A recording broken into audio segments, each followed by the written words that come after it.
de l'Afrique et du reste du monde. Le rap comme miroir de la société. The Notorious B.I.G. ne se contentait pas de raconter la rue, il l'analysait.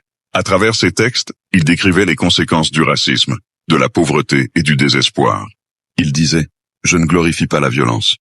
Je montre juste ce qu'elle fait à ceux qui n'ont rien. » Pour lui, le rap était une forme de journalisme social.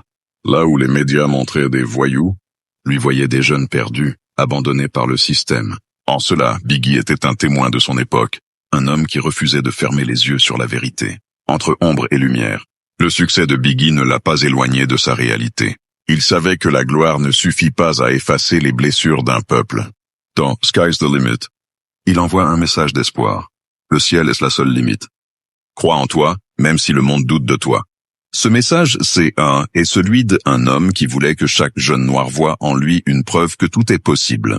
Derrière les bijoux et les shows, il restait ce garçon de Brooklyn, conscient de porter sur ses épaules le rêve d'un peuple. Pas un militant, mais un libérateur culturel. The Notorious B.I.G. n'a jamais revendiqué être un activiste politique, mais sa musique a libéré des millions de jeunes noirs mentalement.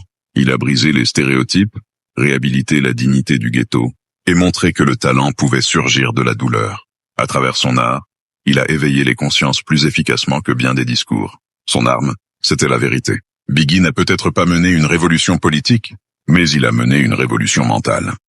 Biggie et les autres rappeurs, entre amitié, rivalité et héritage. Le 9 mars 1997, à seulement 24 ans, Biggie est assassiné à Los Angeles dans des circonstances jamais élucidées.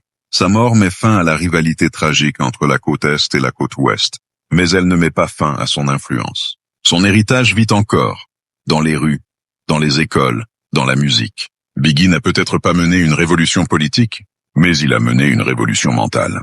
Son message éternel, le message de The Notorious B.I.G. reste universel. Ne laisse jamais le monde te définir. Il a montré que la pauvreté ne tue pas le rêve, que la couleur de peau ne limite pas la grandeur, et que même dans l'obscurité, la voix peut devenir lumière. Biggie a chanté pour la liberté intérieure, pour la dignité, pour l'âme noire qu'on refusait d'écouter. Deux Pac, frères de rue, devenus rivaux tragiques. Au début, Tupac Shakur et The Notorious B.I.G. étaient amis proches.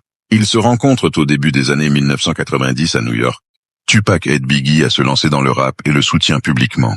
Ensemble, ils partagent la même vision du hip-hop. Utiliser la musique pour parler de la vie réelle, de la rue, de la pauvreté et de la liberté des Noirs.